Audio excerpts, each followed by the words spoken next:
Hello and welcome to another edition of EntheoRadio, where we talk about shamanism, psychedelics, and altered states for healing. This is your host, Capt Hugh T Alkemi, also known as Trevahr. I have a very special guest today, and I'm super excited about our show as it proceeds into Facebook live formats, YouTube.com. You can find us in EntheoRadio on YouTube. You can find us across every form of podcast media except iTunes. Sorry, not there yet. But we're super excited about Spotify. You can find us on Castbox, Google, all forms of wonderful ways to listen to the show now. Remember, it's EntheoRadio Radio. I'm going to introduce our friend Isaac. Isaac, say hello. Hello, thanks for having me on the show. Yeah, Isaac and I have been friends a really long time. We've learned and developed from each other's presence in each other's lives. So here's Isaac's bio. Isaac Boatright, also known as Ehekatonalli, has been described as a healer, an alchemist, a sorcerer, and more, but he sees himself primarily as a mystic and a practitioner of Nahualism, which we'll explain later. He's currently active as an author, teacher, healer, and a massage therapist in Eugene, Oregon, in the Whitaker district. His first book, which we'll be discussing today, was released in 2019. This book is called Adventures in Meditation, The Power of Heart Presence. Welcome to the show, Ehekatonalli, Isaac.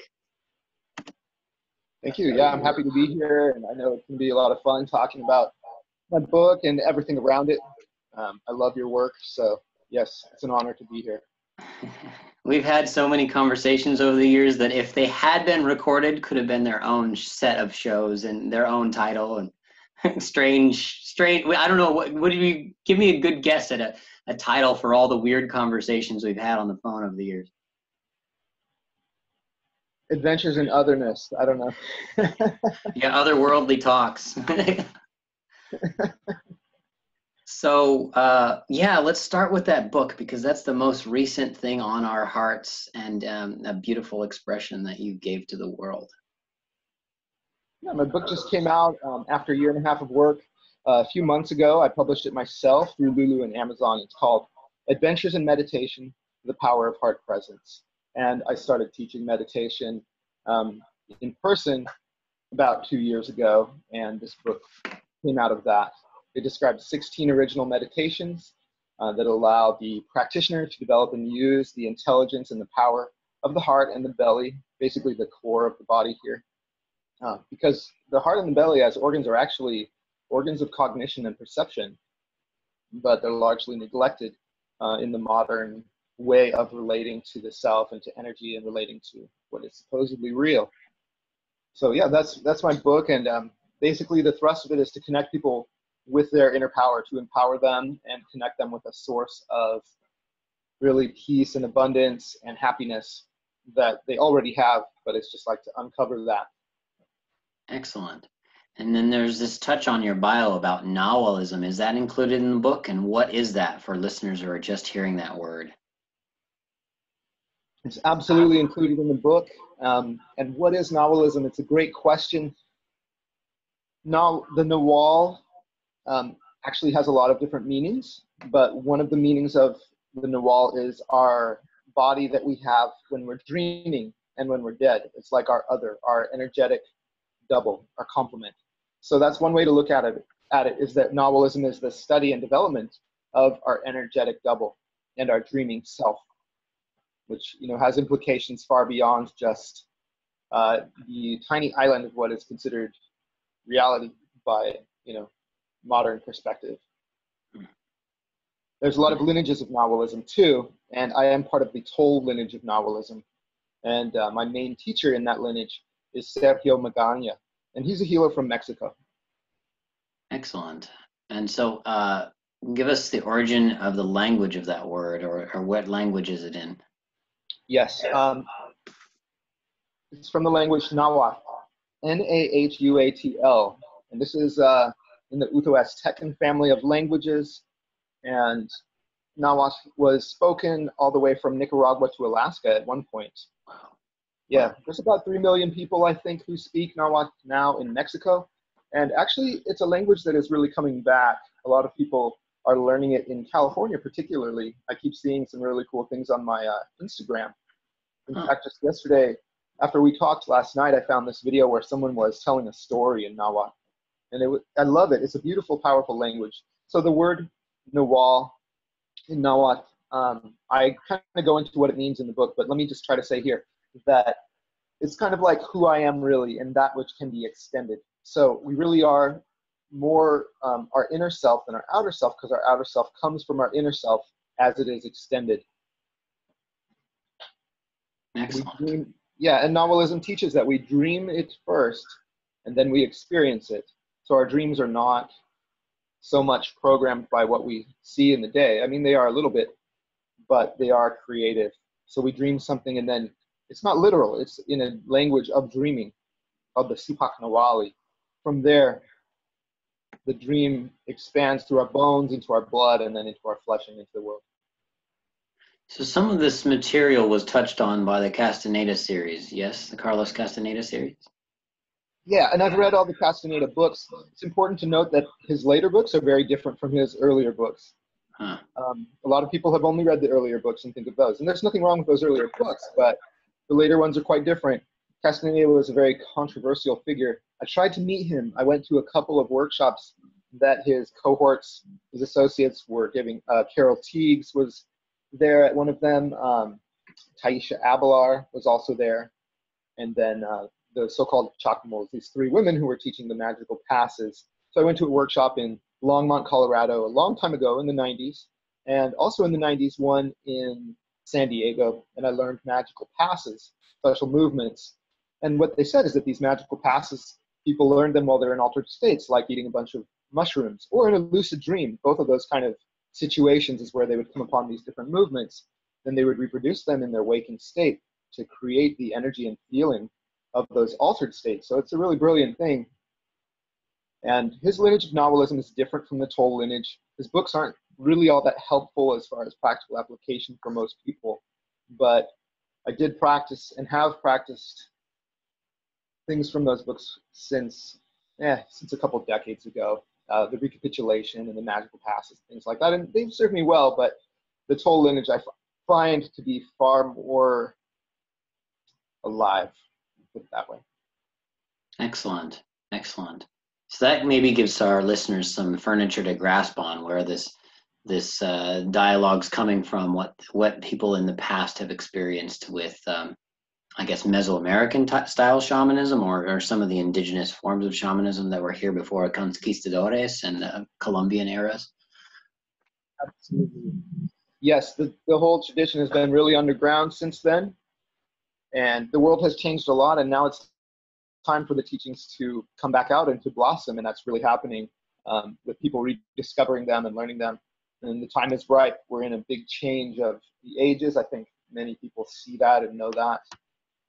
Many cultures talk about that. And in the Toltec worldview, if you look at the Aztec calendar, it gives us these different ages, which are called suns, like S-U-N. And we're ending one sun right now and beginning another one. In Sergio Magano's excellent book, Dawn of the Sixth Sun, he gives a lot of good information about that. Basically, it's from 2012 to 2021. We're in the midst of a huge transformation, and it was prophesied, it was said by Cuauhtémoc that, it was said by him, anyways, it was said that everyone would die, which doesn't necessarily mean literal death, because dying also means we die every night when we fall asleep, right? You really die in a way, and you become in this whole different life. You go into this whole other world. So one interpretation of that is that everyone will learn to dream. And that's part of what I'm getting at with my book, The Power of Heart Presence, because when we activate our heart, we can bring together our body here, the tonal, the daily awareness, and our nawal, which is centered in the navel, and have dreaming awake, where we're dreaming awake when we are in the world now, and we're also lucid dreaming when we're asleep. Right. So I kind of want to dive into that subject a little bit more, but I want to go back to the dreaming stuff first, because I feel like that's very pertinent. Okay. like at some point I would love to talk about the ages and the way time moves and how consciousness shifts in these different ages. But I really feel it's important to kind of give people maybe a little bit more background, whether it's with our relationship or things we've mutually experienced, or how the teachings that you're sharing with the world have affected the greater community in Oregon and even here on this podcast through myself. I attended a class, I think it was called like the Art of Lucid Dreaming with you. What was it called? Do you remember? I believe it was just called The Art of Dreaming. The Art of Dreaming. And that was the most fascinating material that I've experienced on the subject of lucid dreaming since I was like 10 or 11 years of age. And I was studying that subject when I was 10 or 11 years of age. Would you share with the listeners a few things about that class and what people would hope to learn and experience as a result from attending that class? Absolutely. I was teaching this class the novelist art of planting and canceling dreams and teaching people how to know when to cancel a dream. So I taught about the language of dreams. And it's possible to decide what you're going to dream and plant that dream through different breathing exercises. And then you dream it. And then after you dream it, you get to experience it in your life. Because as I was saying before, dreams are creative. We're dreaming things before we experience them. And when I first learned about this in depth, I thought, is that really so true? I mean, I saw dreams already as a hatch into other worlds and, you know, a veritable realm of exploration that's infinite. But then once I learned about the language of dreams and started to really look at my dreams in that way, the evidence was undeniable. For example, my grandmother passed on, but before she passed on, she came to me in a dream, and because I knew the language of dreams, I saw very clearly, oh, my grandmother is about to die.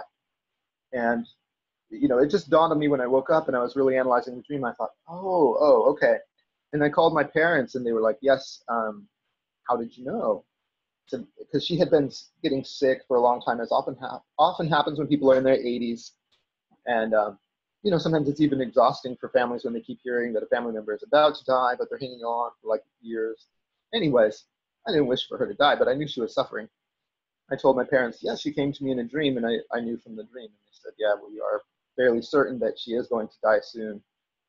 And then I had another dream that totally confirmed it, called her up and got a chance to talk to her on probably like the last day or last 2 days of her life. And it was very sweet, you know, so the dreams really did communicate with me very clearly. So there's understanding the language of dreams, and then seeing when you're having a dream that's going to create something that you don't want to have in your life, and learning how to burn that dream. And I only teach the art of dreaming once in a while. It's not my main thing to teach, actually, because my teacher, Sergio Magana, still teaches that. So mainly let him do that. But I want people in my area to have access to this knowledge. It would be a shame not to pass some of it on. So, you know, I do my part. Yeah. There was some, there's another fascinating way of using the word Nawal, and it's about like animal spirits. Everyone talks about power animals in shamanism, or totem spirits and animal totems. And though after learning some of that material from your teacher and as passed on through that class as you were a teacher, I really felt a reawakening of my power animal and my relationship to animal spirits. Tell our audience more about that third, or I don't want to call it a third way of talking about the novel. Is that right? Is it the second or the third way of talking about it? I don't know. Yeah, second or third. I'd love to talk about that. I love the Nawals. So the practice, now let me just back up on the word Nawal a little bit. It's actually used sometimes as an insult and a slur in Mexico. So like, because of colonization, there are a lot of people who the word Nawal to them is like a bad word that you call someone saying they're an evil sorcerer. And if you look up the definition of Nahualism and Nawal online, you get some pretty funny definitions. I mean, they're kind of sad too. That Nahualism is the belief that certain people can transform into animals. And then people will use Nawal towards someone to imply that at night maybe they turn into a jaguar and go and kill people or something. All right. So that's kind of a product of the colonial thing. You know how when cultures take over, they'll demonize the older culture. I'm not saying people can't transform into animals. I'm totally like pro that. I think that's really awesome. But we use the term Nawal to refer to the intelligence and power and like spirits of different animals. And we plant dreams with different Nawals, depending on what we need to create in our life. So for healing, you plant dreams with snake. And for wisdom, you can plant the dream with snake too. And the snake has a venom that can heal, and it can also kill. So it can kill the disease inside of you. And our blood is a lot like a snake going through our body, it's seen that way. So we work with the blood serpent in some practices.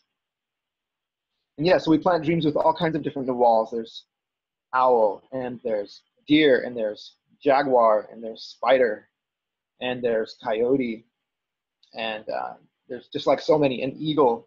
Eagle's a great one. And flower, there are plant ones too.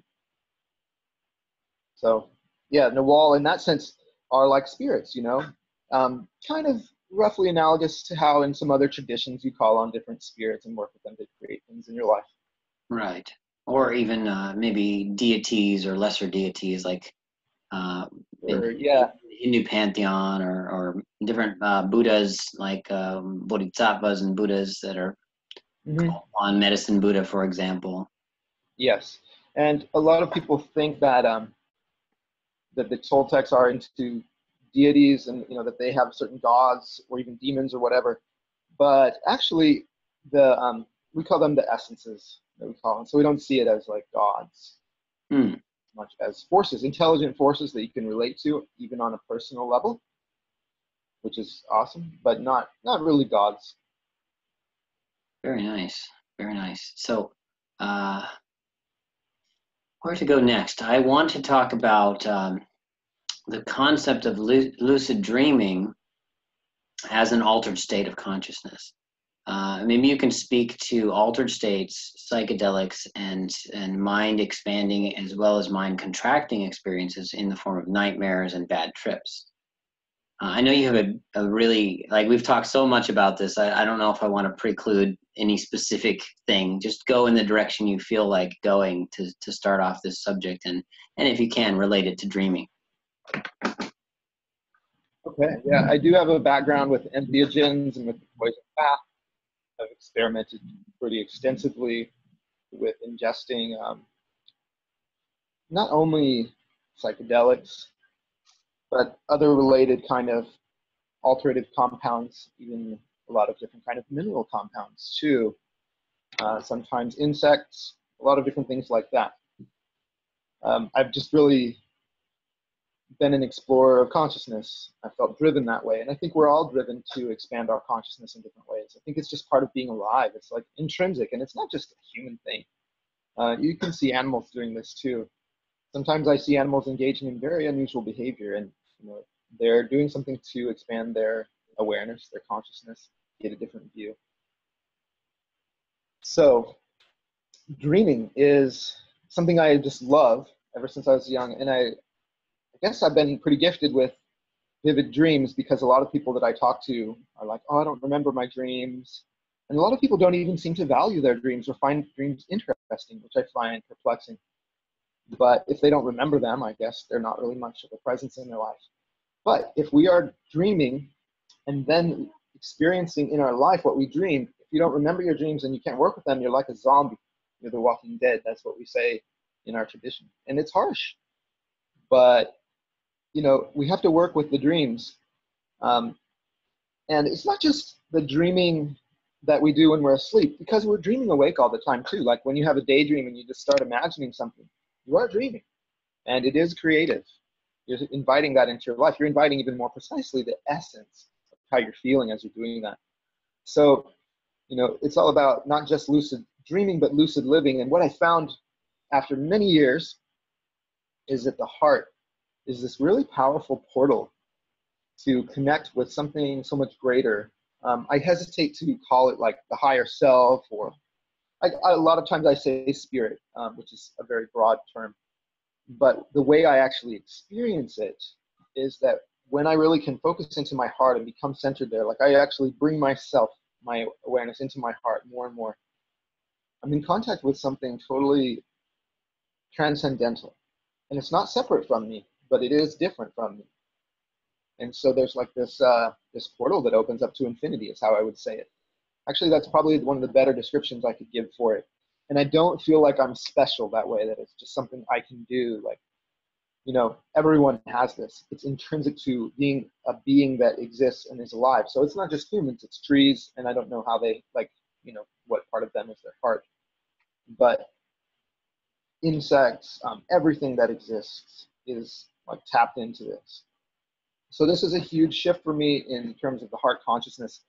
I started meditating on the heart, and within a few weeks, I had a really profound spiritual awakening experience that totally transformed my personality and my character. And I tell that story in the book.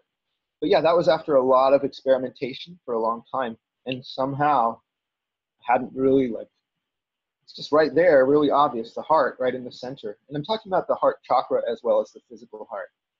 There's a lot of cool new science that has been done about the heart and about the belly that show that they are perceptive and cognitive. The Heart Math Institute has a lot of good material about the heart and heart coherence. So I hope that was a pretty coherent answer. Totally. Well, it tried to span a lot of subjects. So I'm gonna break it down. In your bio, you mentioned you were an alchemist. Tell me about that specifically, and maybe since you've already precluded, you've taken some strange minerals and maybe poisons and things like that. Talk about alchemy specifically in the physical forms that you've experienced it in your lifetime. Sure, yeah. Alchemy is like re-enchantment of the world. It's amazing. So sorry. Yeah, alchemy is like re-enchantment of the world. Amazing. And I was very blessed to work with an alchemist couple here in Eugene that used to live here. I was actually turned on to alchemy during a raw food phase. I was doing all raw food for about a year.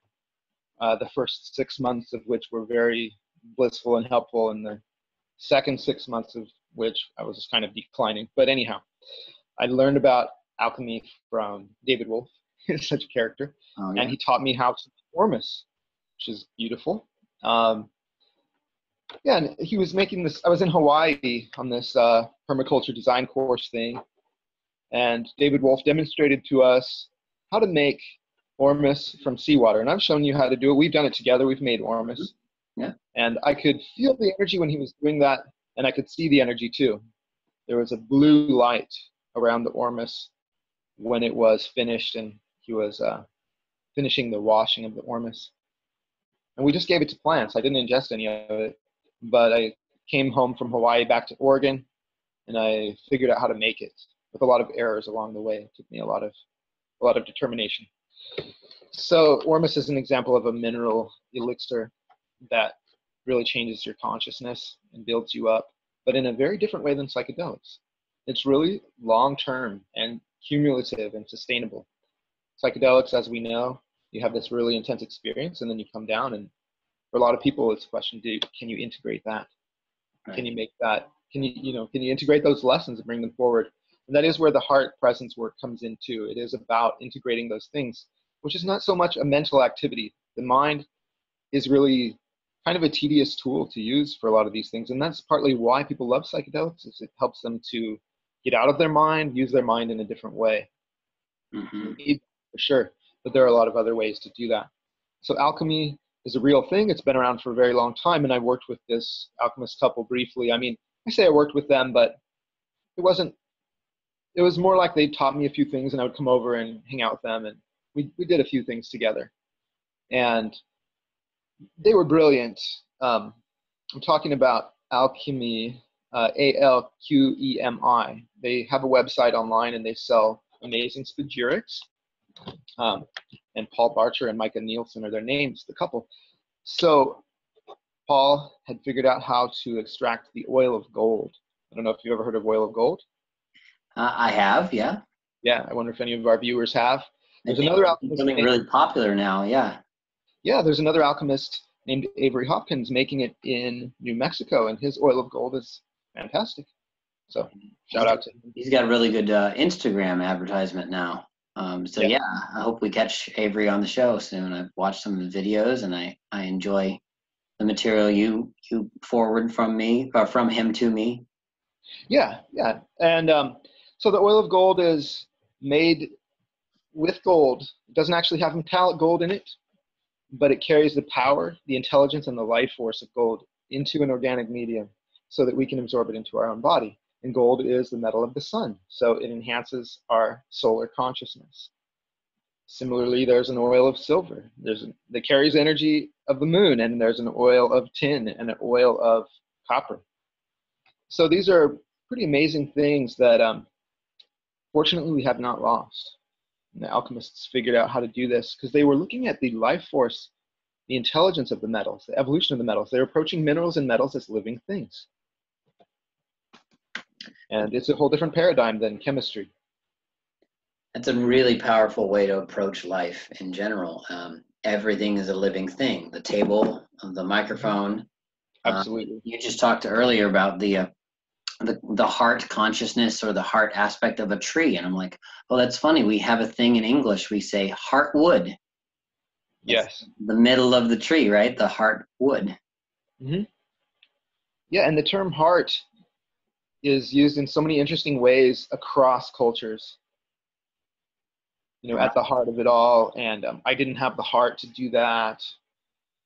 Right. You know, there's so many interesting ways that's used. And when someone says, if you say, who am I to, or who are you to someone, they don't say, my name is Ehekatonalli and point to their head. If they would say, I am Ehekatonalli, pointing to their heart. I find that so interesting.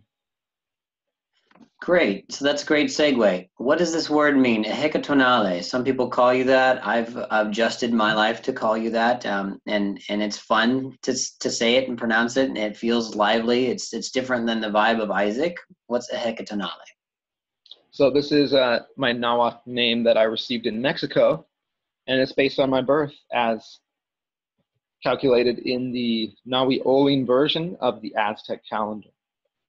So the Aztec calendar has 20 different glyphs that repeat and 13 different numbers. And there are also other influences that come in. And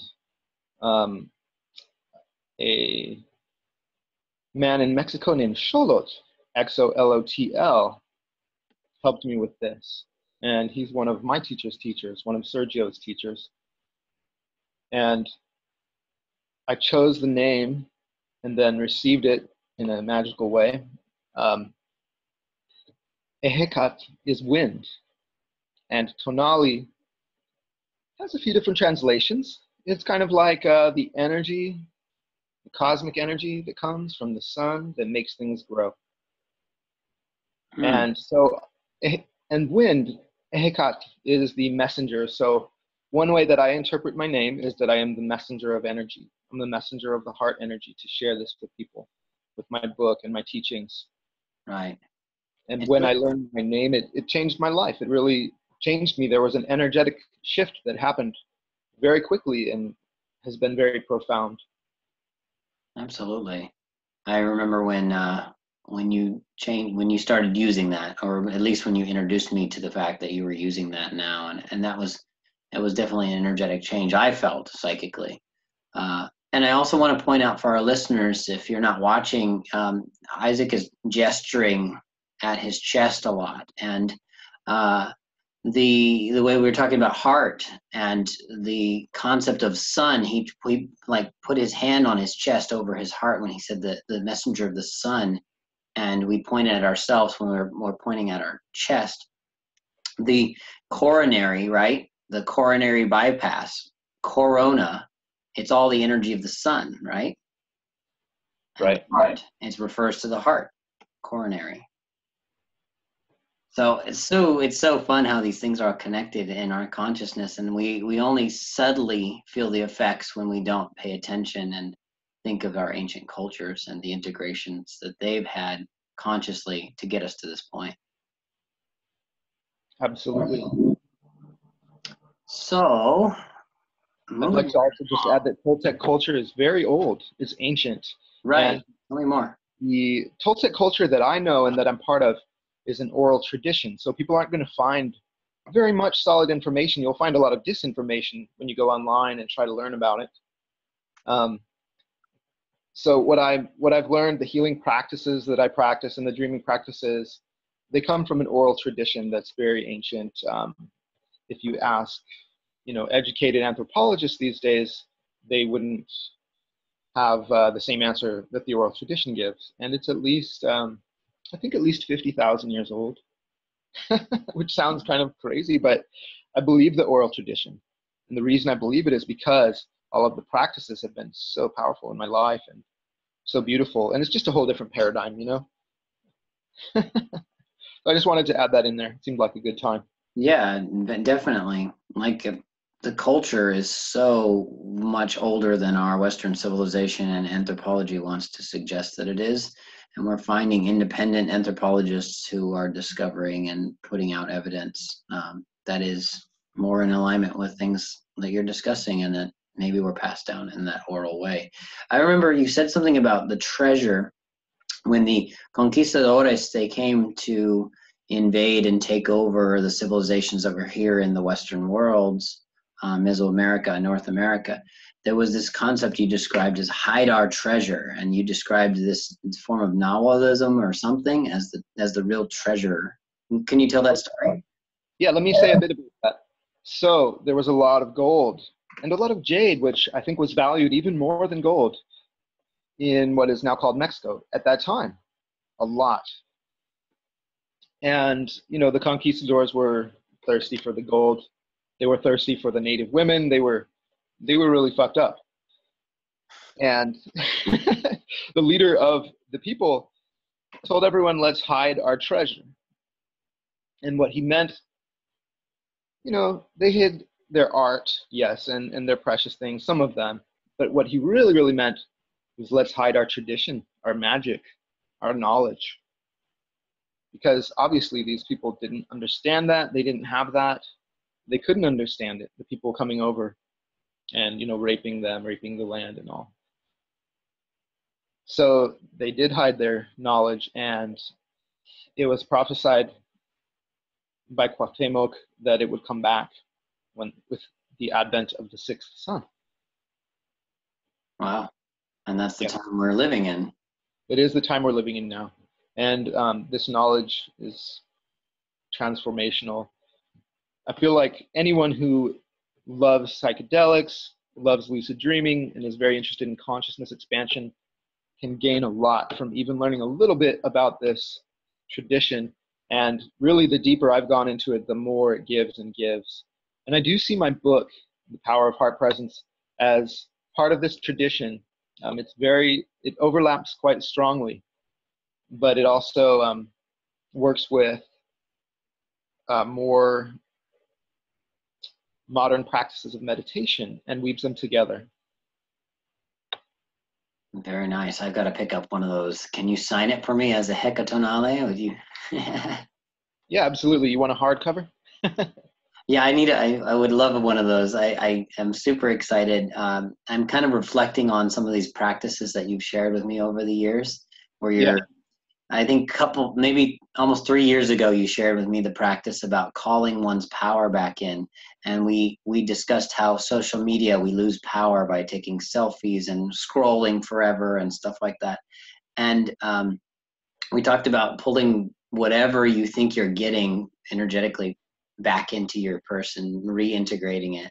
And I thought, wow, that was such an important lesson for all of the people that are sharing our dream, our collective societal dream, to learn about.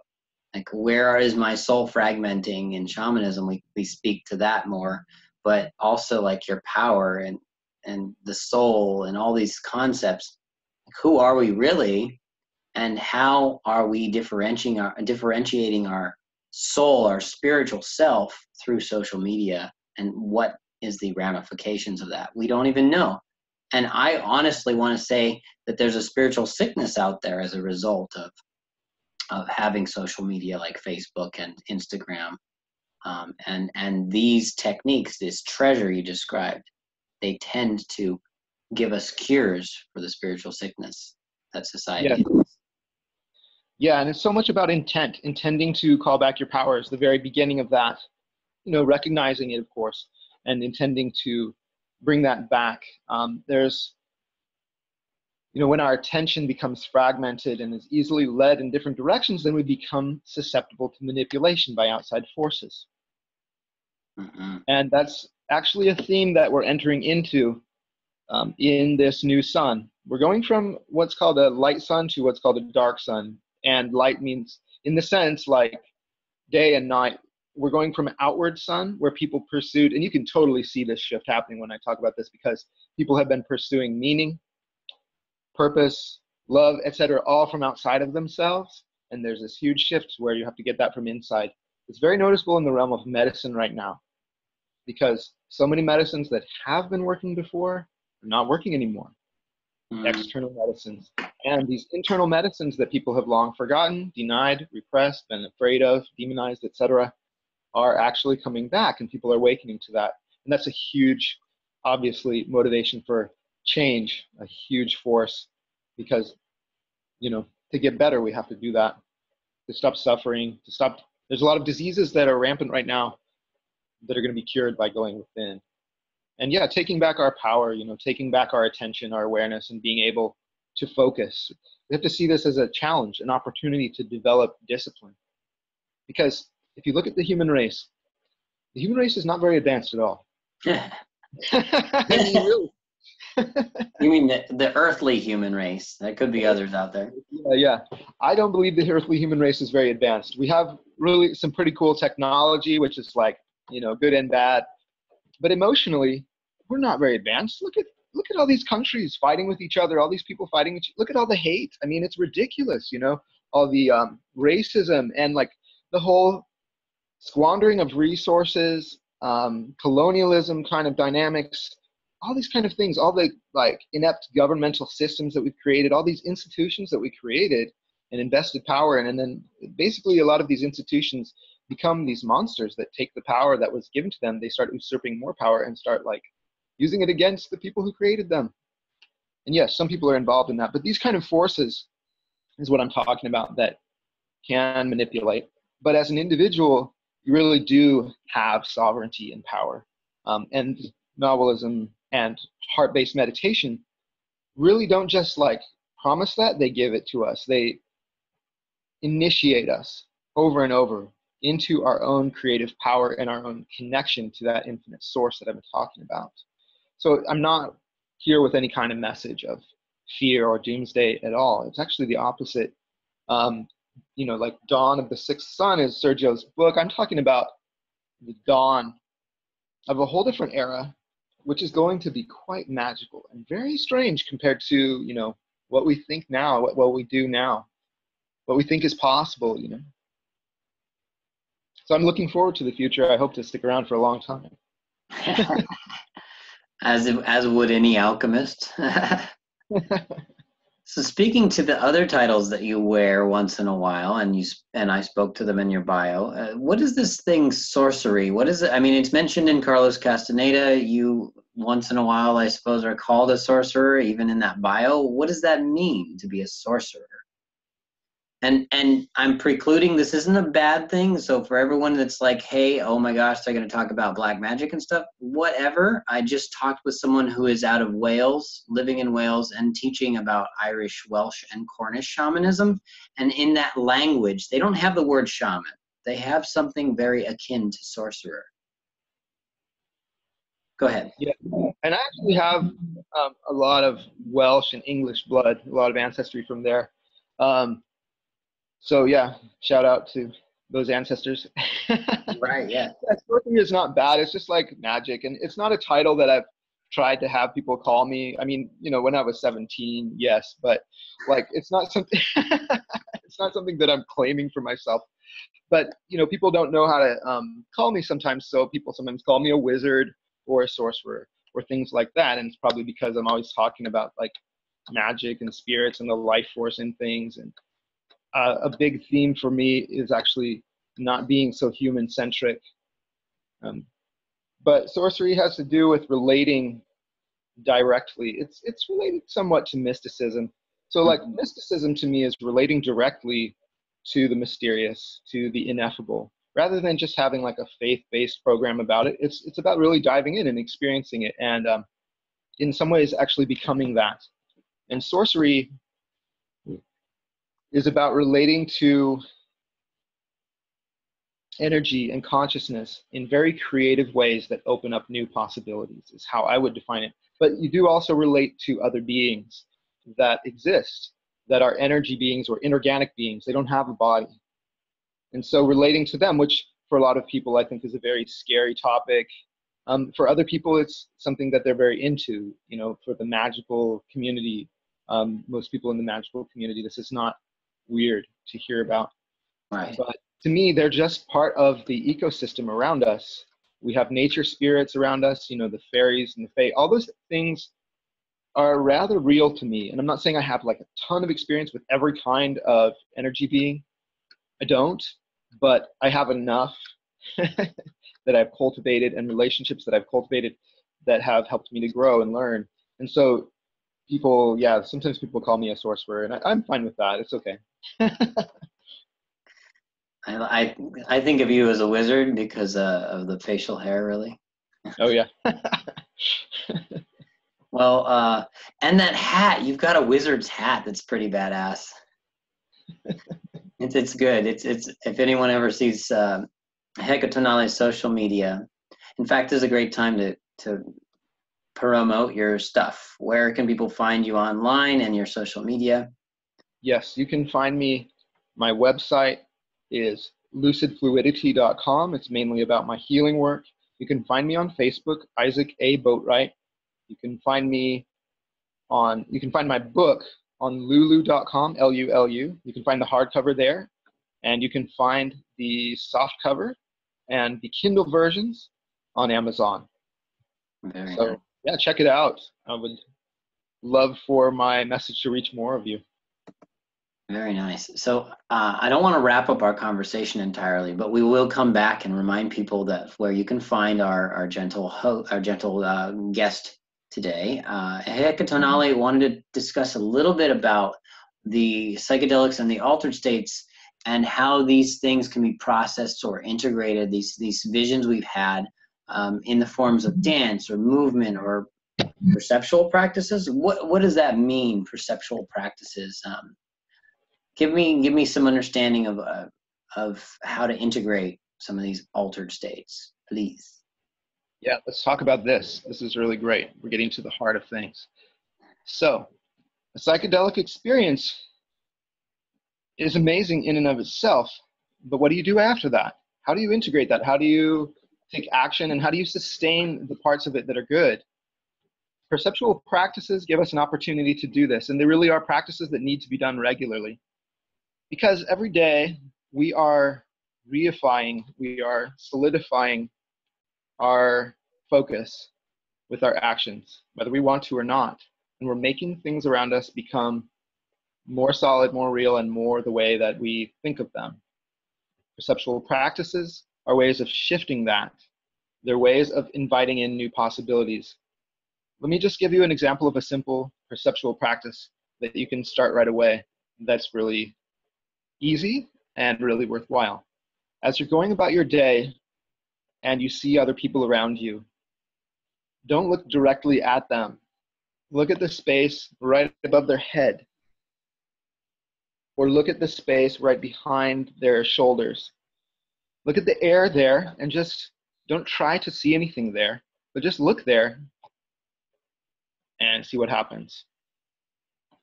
This practice is just a very simple perceptual practice that opens up different possibilities, and it can be kind of uncomfortable. You need to embrace that discomfort. That's really good. A lot of what we do in the path that I'm part of and what I teach is to make ourselves do things a little bit different in a strange way that invites in something else. And you have to kind of become friends with a certain odd feeling of discomfort until it feels like kind of scratching an itch.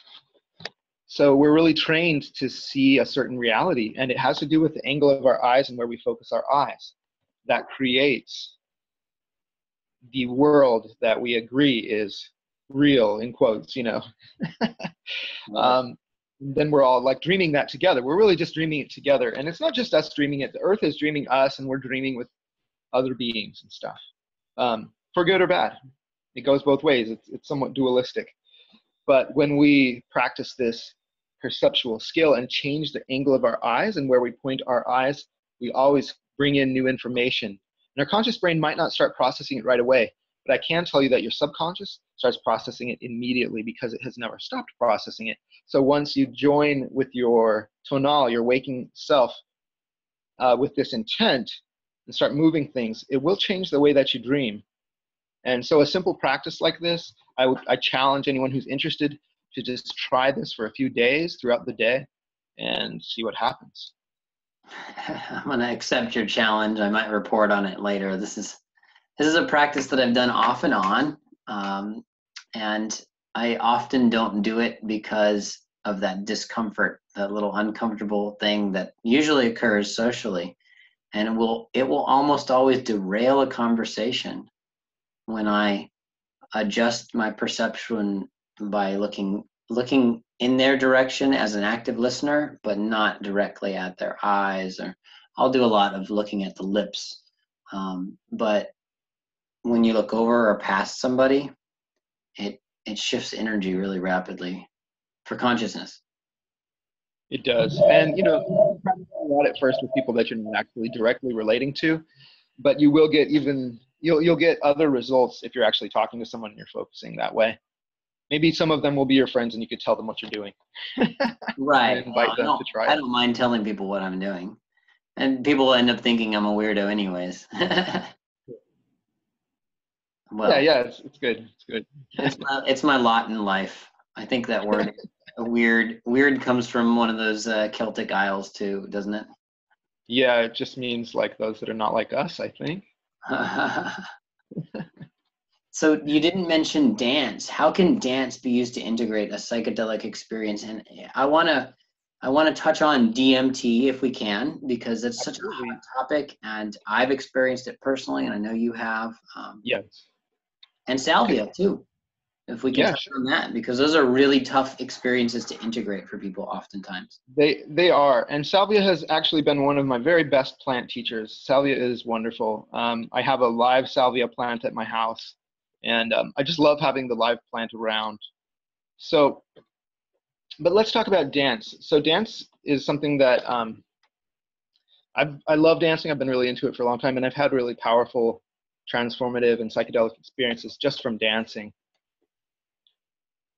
The reason that we need to dance to integrate our experiences goes back to this whole thing of how in modern society a lot of times we're just so much in our head.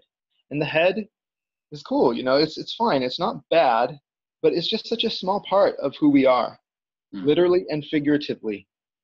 The head embodies, it is a certain kind of cognitive center, but so is the liver, and so is the spleen, and even our joints. Every part of our body is a living cell, and each living cell has intelligence, and it has its own cognition. So when you get to like these groupings of cells with really dynamic functions, like the kidneys, they have a consciousness and they have a power, and you can really see in a lot of traditions that they've actually they've actually really understood this for a long time. Like in the Toltec tradition, and I think this is very similar in Chinese medicine, we look at the liver as a place where there can be a lot of anger and frustration, rage, hatred, and we cleanse the liver. We work with the liver to transmute those things, and the stomach as the center where there can be trauma, and the kidneys where there can be shame, guilt, and fear. The lungs can be grief, and the heart can be aging, in fact. So working with these different organs and their different intelligence, we can get different perceptions, but by dancing, we can unify our whole body and engage everything. And I'm not really talking so much about ballroom dancing. I mean, that's a pretty socialized kind of thing, right? And couples dancing that's structured. I'm talking about more like ecstatic dance. And the meaning of ecstasy is interesting. A friend of mine recently pointed out to me that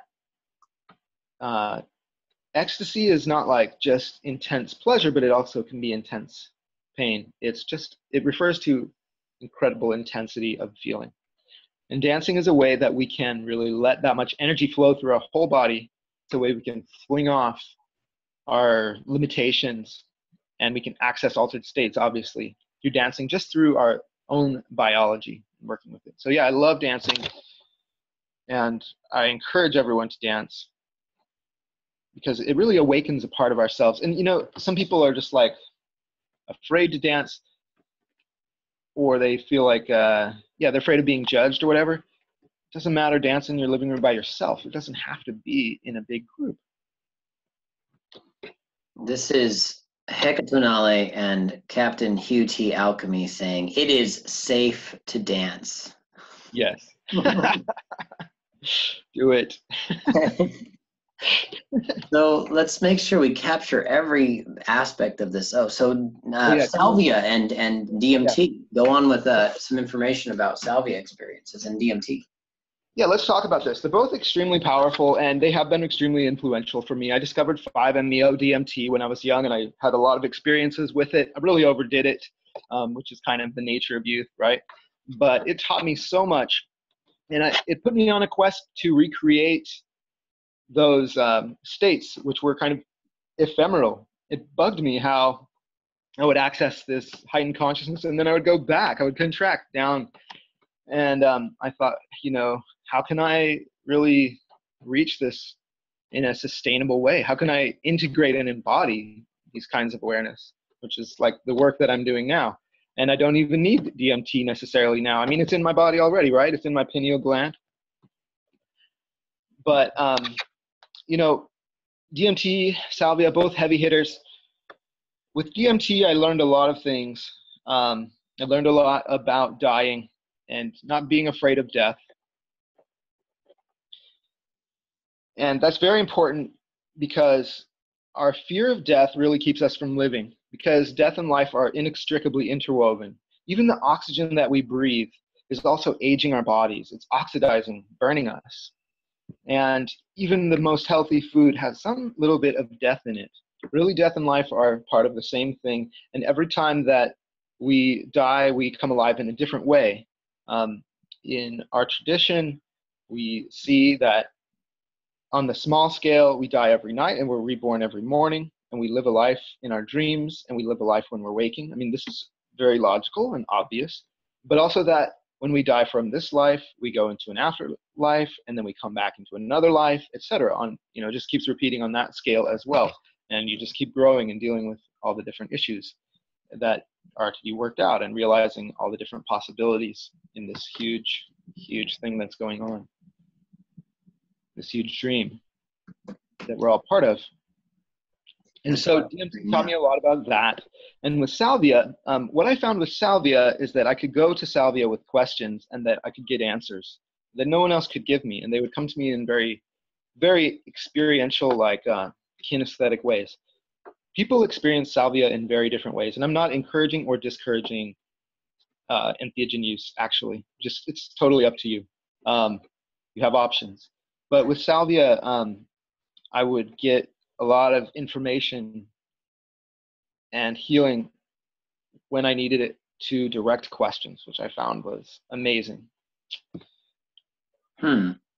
Yeah, and for me, I've experienced a lot of similar descriptions, similar things to the things you were describing there, where salvia did answer some really interesting questions.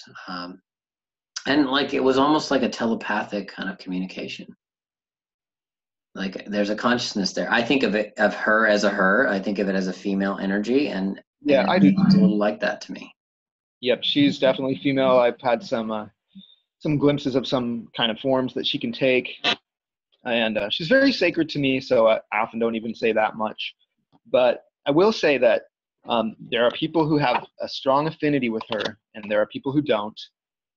And if you find that you're one of those people who do, then you have an ally who can teach you all kinds of things that you're not going to learn necessarily otherwise very easily. Salvia has a very mysterious origin. Very little is known about her, and I find that just so fascinating. I think we were on the phone pre-rolling this conversation, and we mentioned that she's a cultigen. Is that the right word? Cultivar? Yeah, people. It's very rare that she makes flowers or seeds, and it's very rare that any seeds that are made would actually germinate. At least this is also my knowledge. You know, I don't pretend to be an expert on salvia, but she's a great teacher of mine. And so like there's 3 or 4 different plants that most people are having. You know, they're just clones. Right. They're all part of the same body in a way through space and time. And salvia, people with experience with salvia will know what I'm talking about. Teaches you very weird things about space and time. It shows you really different perspectives about space and time, like 360-degree vision, perpendicular gravity, you know, just like all kinds of weird stuff that I can barely describe. Nice. Yeah, I suppose it's kind of outlandish, but I'm enjoying some of the otherworldly conversations we have. I was suggesting that if she's a cultigen, if that plant's a cultigen, maybe it came from the lost continent of Atlantis last night in our call. It's possible. I do have a feeling that her origin is something that we can barely conceive of, at least with the modern mindset, that it's just way, way out of our small bubble of what's supposedly possible or real. I don't know. I've sometimes wondered if she's... Yeah, no, never mind. I can't say. Right. I wonder, you know, it's interesting you mentioned Atlantis because in the Toltec tradition, they talk about, I think this is in the Mexica tradition, it's in the book Dawn of the Sixth Sun, they talk about their origin story from a place that, like, the name of it is similar to Atlantis. Atlan? Atlan, exactly. Yeah. Mm-hmm. So, something to think about. Yeah. Maybe we could ask Salvia about her origin. Yeah. Whether or not we could understand the answer is another matter. Right. But the fun thing about that, and I've had the 5-MeO DMT experience, and that everyone thinks that's the most intense psychedelic known to man, and I think salvia kind of tops that. When it's concentrated, it's and naturally occurring, it's considered the most potent psychedelic that's available to be consumed and used by earthly humans, as far as I'm aware. I think that's how it's categorized. Is that what you're aware of? That's how I see it. And it's interesting. Salvia is legal in a lot of places. Salvinerin is legal. I mean, that's a whole other topic, this whole illegal or legal nonsense. Right. But yeah, salvinerin is incredibly powerful. And I mean, just the potency by weight, of course, is also ridiculously high. We're talking about micrograms. So. Right, and it's just naturally occurring. The plant just makes it. It's not like you have to isolate it like LSD-25 from Hoffman and stuff. Right, yeah, I don't think that's naturally occurring so far that we know of, right? No, not. I mean, yeah, there's a big chemical process with synthesis, and salvia is just like, hey, let's do an extract and super concentrate that extract either with alcohol or otherwise. Right. Yep. So super fun. One more time, give everyone where they can find your wonderful social media, your safety dance, your conversations about lucid dreaming and Nahualism. All right. I'm on Instagram as Ehekatonalli. That account is more just fun. I'm Isaac A Boatright on Facebook. That's more professional presence. And I have a website, lucidfluidity.com. Check all those out. You can find my book, Adventures in Meditation, The Power of Heart Presence, on Amazon and on Lulu. Very nice. And this is Capt Hugh T Alkemi inviting you to find us on Facebook, facebook.com/EntheoRadio. And you can also find us under a second Facebook page, which was the original, working title, which was Shamanic Herbs and Entheogens Radio. And that's facebook.com/shamanic herbs. You can find me as the admin for Shamanic Herbs, the group on Facebook. And you can also jump on our Instagram. We have other social media, and I'm less active on Instagram and I'm less active on Twitter, but we're there. Reach out to us. come on the show, come with questions as a listener, and find us also on YouTube and subscribe if you're watching this video, and you'll get notifications for the next video if you click the bell button. Find us on Spotify and a whole bunch of other places for podcasts. This is Trevahr Hughes and Isaac A Boatright signing out today. Say bye-bye. Goodbye. Thank you. And la catch. Namaste, everyone.